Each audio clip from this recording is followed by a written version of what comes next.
इतिहास साक्षी है कि पुण्य भूमि भारत की गाथा भारत की अस्मिता, गौरव और राष्ट्रीय स्वाभिमान के लिए विदेशी आक्रांताओं से संघर्ष की महान गाथा है। बर्बर आक्रांताओं ने भारत की आत्मा पर चोट करने और भारत का अपमान करने के लिए हमारी संस्कृति और आस्था के केंद्रों को उद्ध्वस्त किया। सोमनाथ, काशी, मथुरा और अयोध्या के मंदिरों का तोड़ा जाना आज भी भारत की स्मृतियों में जीवित है। सन 1528 में अयोध्या में भगवान श्री राम के मंदिर का मुगल आक्रांता बाबर द्वारा तोड़ा जाना ऐसी ही एक अक्षम्य घटना थी जिसने सीधे भारत के सम्मान और आत्मा पर चोट की।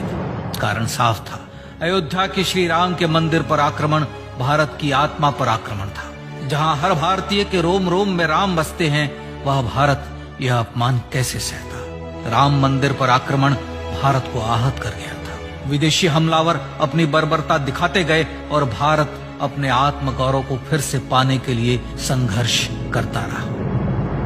भारत रामलला के जन्म स्थान पर बाबर के नाम पर बने एक ढांचे को देखता और उसे हटाने का संकल्प लेकर शक्ति संजोया करता।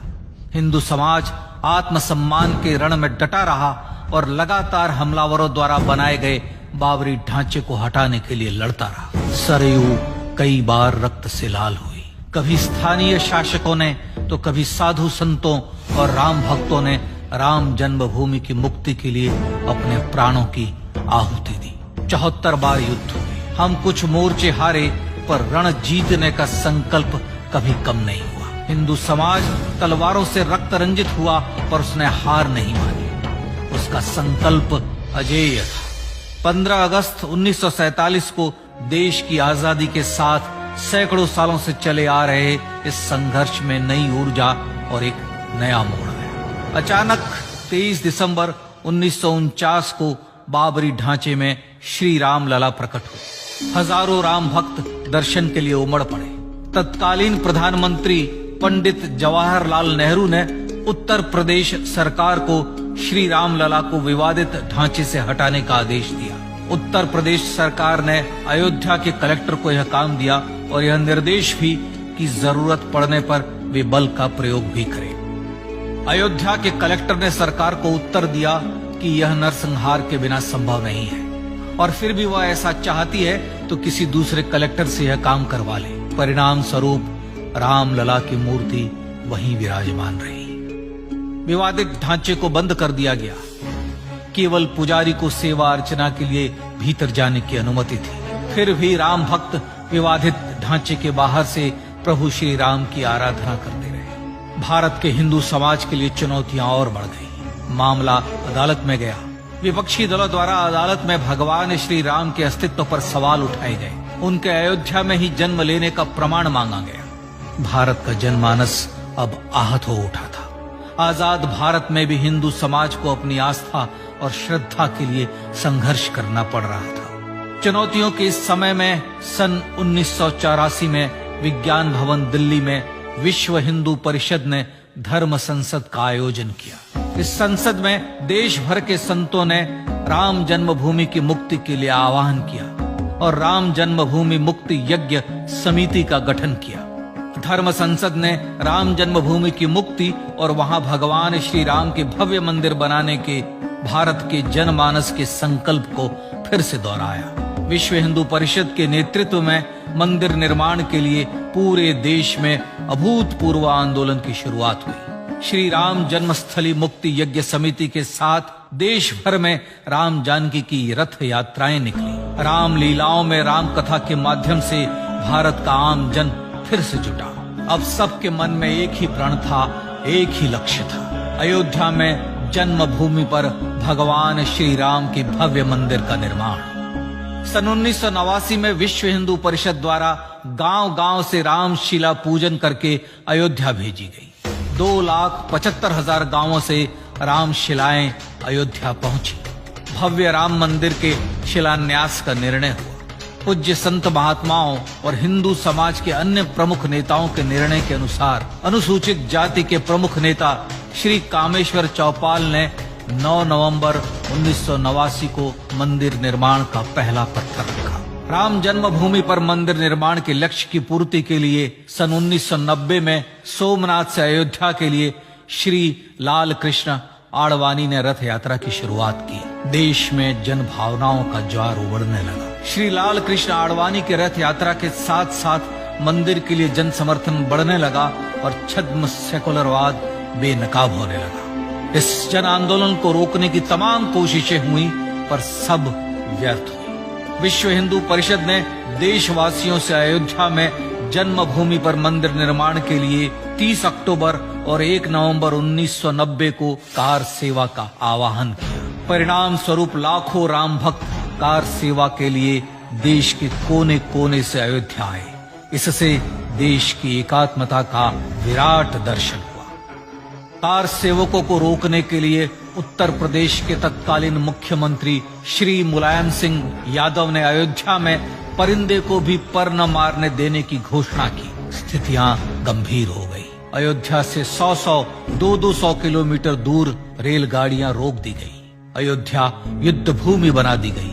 मार्ग बंद, रेल बंद, चप्पे चप्पे पर पुलिस।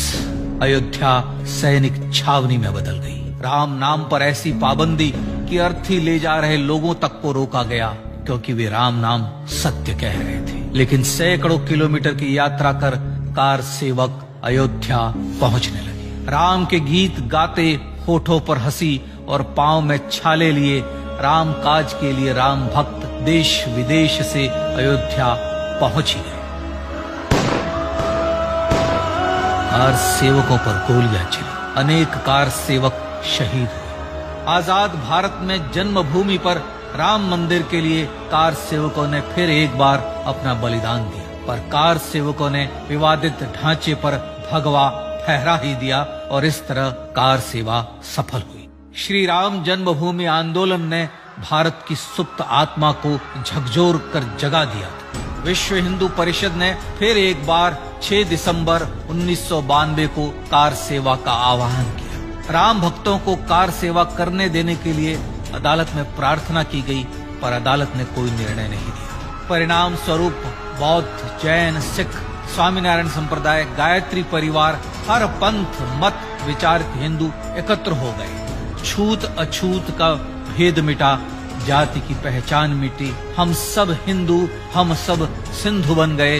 राम सिंधु में ज्वार उठा और देखते ही देखते 6 दिसंबर 1992 को श्री राम जन्मभूमि से बाबरी ढांचा सदा के लिए हट गया।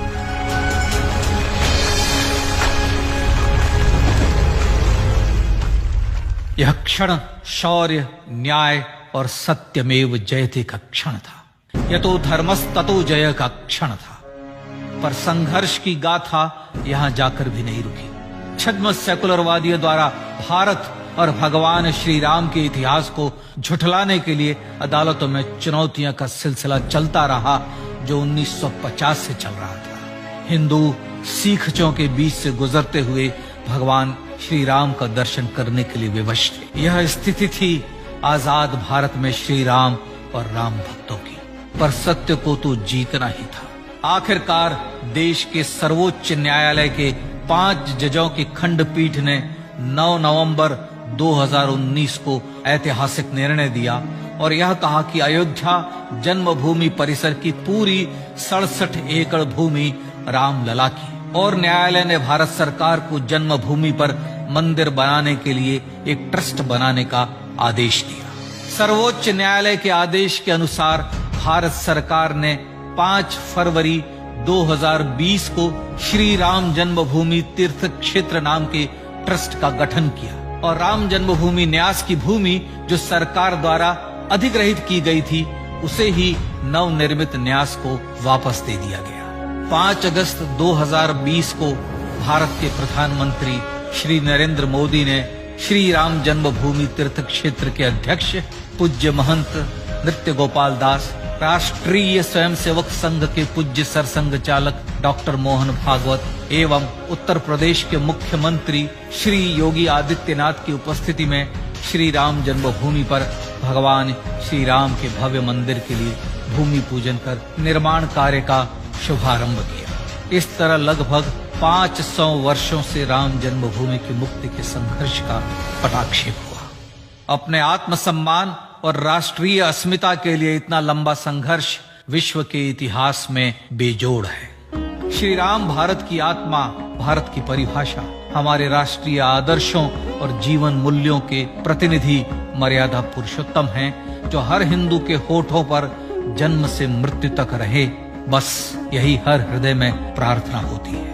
राम भारतीय राष्ट्रीय स्वाभिमान और आसेतु हिमालय से समुद्र पर्यंत तक जन जन को एकात्मता के बंधन में बांधने वाले रक्षा सूत्र है। अयोध्या स्थित श्री राम जन्मभूमि पर बाबर का हमला वास्तव में भारत के स्वाभिमान और राष्ट्रीयता पर हमला था। प्रधानमंत्री श्री नरेंद्र मोदी द्वारा श्री राम जन्मभूमि पर राम मंदिर का पुनः निर्माण न केवल बाबरी मानसिकता का पराभव है, बल्कि संपन्न, सुखी, सुसंस्कृत, सर्वशक्ति संपन्न स्वराष्ट्र का सूर्योदय भी है। यह उस राम राज्य की दिशा में वह कदम है जिसकी अभिलाषा राजराजेंद्र चोल, कृष्णदेव राय, छत्रपति शिवाजी महाराज से लेकर महात्मा गांधी तक ने की थी।